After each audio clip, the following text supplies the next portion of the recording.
আসসালামু আলাইকুম। আজ মঙ্গলবার ২৭ মে ২০২৫। আমন্ত্রণ ফ্রেন্ডলি মোবাইল প্রবাস টাইম বুলেটিনে। আপনাদের সাথে আছি আমি ইশরাত জৈন। শুরুতেই জানাবো শিরোনাম।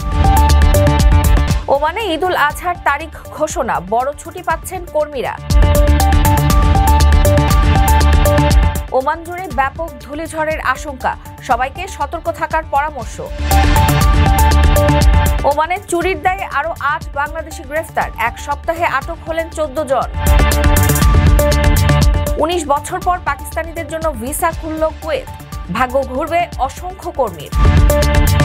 ২৫ বছরের বড় স্ত্রীকে নিয়ে ফের আলোচনায় ফ্রান্সের প্রেসিডেন্ট। দর্শক, দেখছিলেন শিরোনাম, এবারে পুরো খবর। ওমানের সেরা রেট দিচ্ছে বাংলাদেশি প্রতিষ্ঠান গালফ এক্সচেঞ্জ। প্রিয়জনকে টাকা পাঠাতে আজই আসুন আমাদের যে কোনো ব্রাঞ্চে অথবা কল করুন স্ক্রিনে দেয়া নাম্বারে। গালফ এক্সচেঞ্জ, বাংলাদেশিদের প্রিয় এক্সচেঞ্জ। ওমানের আকাশে দেখা গেছে জিলহজ মাসের চাঁদ, ফলে আগামী ৬ জুন পবিত্র ঈদুল আজহা পালিত হবে। মঙ্গলবার সন্ধ্যায় আনুষ্ঠানিক বৈঠক শেষে ওমানের চাঁদ দেখা কমিটি এই তথ্য নিশ্চিত করেছে। আর গালফ নিউজের প্রতিবেদন অনুযায়ী এবছর ওমানে ছুটি ঘোষণা করা হয়েছে ৫ দিনের। ২০২২ সালে জারি করা ওমান সুলতানের রয়্যাল ডিক্রি অনুযায়ী জিলহজ মাসের ৯ তারিখ থেকে ১২ তারিখ পর্যন্ত ঈদুল আজহার সরকারি ছুটি। তবে এবছর ঈদের প্রথম দিন শুক্রবার পড়ায় সরকার একদিন অতিরিক্ত ছুটি ঘোষণা করেছে। এতে সরকারি ও বেসরকারি খাতের কর্মীরা পূর্ণাঙ্গ ছুটির সুযোগ পাবেন। অর্থাৎ ৪ দিনের বদলে এবার মিলতে যাচ্ছে টানা ৫ দিন ঈদের ছুটি। ছুটি শুরু হবে বৃহস্পতিবার ৫ জুন থেকে এবং চলবে সোমবার ৯ জুন পর্যন্ত। এ ছুটির মেয়াদে সকল সরকারি ও বেসরকারি অফিস বন্ধ থাকবে এবং কর্মচারীরা উৎসবমুখর পরিবেশে ঈদের আনন্দ উদযাপন করবেন। যেসব প্রতিষ্ঠানে কর্মীদের দায়িত্ব পালন জরুরি, তারা এই ছুটির বিনিময়ে অতিরিক্ত পারিশ্রমিক গ্রহণ করতে পারবেন। এর ব্যত্যয় হলে নিয়োগকর্তাদের বিরুদ্ধে আইনি ব্যবস্থা নেওয়া হবে। ওমানে প্রথম শ্রেণীর হাইপার মার্কেটে কাজের সুবর্ণ সুযোগ। প্যাকিং, ক্লিনিং আর লোড আনলোডিং কাজে নিয়োগ হবে ২৫ জনকে। যোগাযোগ করুন স্ক্রিনে দেওয়া নাম্বারে। বৃহস্পতিবার পর্যন্ত ওমানের বেশিরভাগ অঞ্চলের উপর দিয়ে বয়ে যাবে প্রবল উত্তর পশ্চিমী বাতাস। ওমানের আবহাওয়া বিভাগ এক বিজ্ঞপ্তিতে জানিয়েছে, এই বাতাসের কারণে দেশ জুড়ে ধূলিঝড় সৃষ্টি হতে পারে এবং মরুভূমি ও খোলা এলাকায় দৃষ্টিসীমা হ্রাস পাওয়ার আশঙ্কা রয়েছে। সেই সাথে পশ্চিম মুসান্দাম উপকূলের সমুদ্র হবে অস্বাভাবিক রুক্ষ ও উত্তাল। এদিকে দুদিন ধরে ওমানের ইবরা, সামাইল, আল কাবিল, ওয়াদি বানি খালিদ, রুস্তাক সহ কয়েকটি অঞ্চলে শিলাবৃষ্টির ব্যাপক মাত্রায় বৃষ্টিপাত রেকর্ড করা হয়েছে। কোথাও কোথাও অতিরিক্ত বৃষ্টিপাতে দেখা দেয় বন্যা পরিস্থিতি। আবহাওয়া বিভাগের মতে উত্তর ও দক্ষিণ আল শারকিয়া, দাখিলিয়া এবং মাস্কাট গভর্নরেটের পাহাড় সংলগ্ন এলাকাগুলোয় বজ্রসহ বৃষ্টিপাত অব্যাহত থাকতে পারে। ওমানে অবৈধ প্রবাসীদের জন্য দারুণ সুযোগ। আকর্ষণীয় বেতনে বিল্ডিং কনস্ট্রাকশন সেক্টরে ১২০ জন কর্মী নিয়োগ দেওয়া হবে। থাকা খাওয়া ফ্রি এবং ওভারটাইম সুবিধাও রয়েছে। সুযোগ সুবিধা ওমানি শ্রম আইন অনুযায়ী। আগ্রহীরা ভিসা পরিবর্তন সাপেক্ষে যোগাযোগ করুন স্ক্রিনে দেওয়া নাম্বারে। ওমানে চুরির দায়ে আরও ৮ বাংলাদেশিকে গ্রেফতার করেছে পুলিশ। বৈদ্যুতিক কেবল চুরির অভিযোগে বারকা থেকে তাদের গ্রেফতার করে পুলিশের অপরাধ তদন্ত বিভাগ। মঙ্গলবার রয়্যাল ওমান পুলিশ এক্সে দেওয়া এক বিবৃতিতে এই তথ্য জানায়। গতকাল একই অভিযোগে আরও ৪ বাংলাদেশিকে আটক করেছিল পুলিশ। সব মিলিয়ে গত এক সপ্তাহে আটক হয়েছেন ১৩ জন বাংলাদেশি।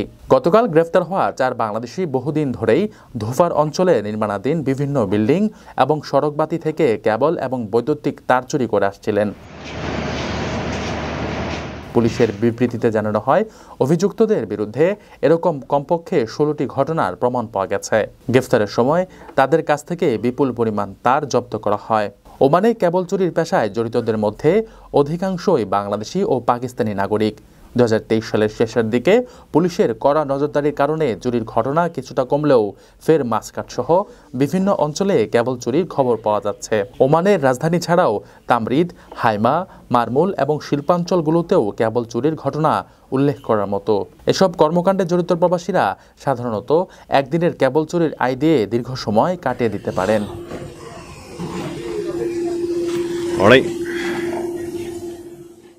আপনার স্বপ্নগুলো আকাশ ছুবে প্রবাসীর হেলিকপ্টারের মাধ্যমে। বিয়ে, জন্মদিন অথবা যে কোনো বিশেষ প্রয়োজনে হেলিকপ্টার ভাড়া করতে যোগাযোগ করুন স্ক্রিনে দেয়া নাম্বারে। প্রবাসীর হেলিকপ্টার, নিরাপদ ও সাশ্রয়ী বাহনের বিশ্বস্ত নাম।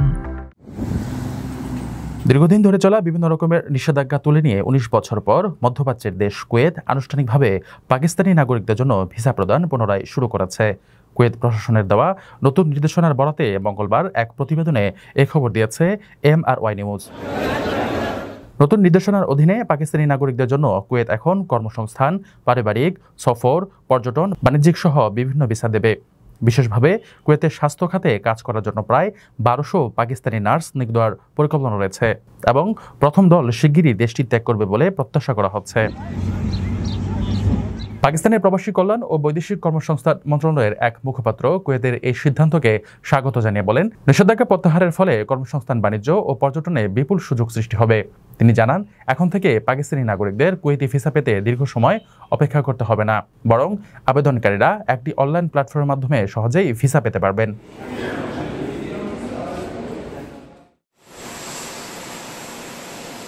সম্প্রতি বিদেশ সফরে গিয়ে বিমান থেকে নামার আগ মুহূর্তে স্ত্রীর হাতে মার খেয়েছেন ফরাসি প্রেসিডেন্ট ইমানুয়েল ম্যাক্রো। ভিডিওতে স্পষ্ট দেখা গেছে বিমানের দরজা খুলে দেওয়া হলে হাসি মুখে দরজার সামনে এসে দাঁড়ান ম্যাক্রো। নামার আগে পাশের দিকে হাত বাড়িয়ে দেন, কিন্তু আচমকায় বিমানের দরজার আড়াল থেকে লাল পোশাকের হাত ধেয়ে এলো তার মুখ লক্ষ্য করে। আকস্মিক এই কাণ্ডে ভেবাচাকা খেয়ে যান ম্যাক্রো। পর মুহূর্তে অবশ্য স্ত্রীর সঙ্গেই নেমে আসেন বিমান থেকে। এই ঘটনার পরই আবার আলোচনায় এসেছে ইমানুয়েল ম্যাক্রো এবং ব্রিজিত তোনিওর রসায়ন গল্প। অবাক লাগলেও ম্যাক্রোর থেকে তার স্ত্রী বয়সে বড়। দুজনের বয়সের ব্যবধান 25 বছর। ম্যাক্রনের বর্তমান বয়স 47 এবং তার স্ত্রী ব্রিজিত তোনিওর বয়স এখন 72 বছর। সম্পর্কের সূত্রপাত বেশ অস্বাভাবিকভাবে।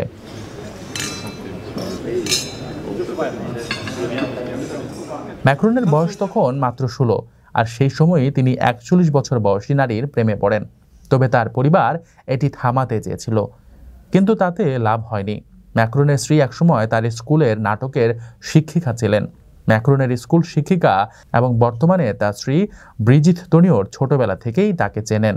ব্রিজিত তোনিও মনে করেন ইমানুয়েল ম্যাক্রন স্কুল জীবনে অন্যদের চেয়ে ব্যতিক্রমী ছিল। ম্যাক্রন যখন ওই স্কুল ছেড়ে যান, তারপর থেকে তার প্রাক্তন এই শিক্ষিকার সাথে আরও গভীর সম্পর্ক গড়ে ওঠে। দুজনের মধ্যে টেলিফোনে দীর্ঘ কথোপকথন হতো। ধীরে ধীরে শিক্ষিকার মন জয় করেন ছাত্র। দুজনের মধ্যে যখন প্রেমের সম্পর্ক গড়ে ওঠে, তখন শিক্ষিকা ছিলেন বিবাহিতা এবং 3 সন্তানের জননী। আগের স্বামীকে ছেড়ে তিনি শেষমেশ 2007 সালে বিয়ে করেন ম্যাক্রনকে। তিনি এখন ফ্রান্সের প্রেসিডেন্ট।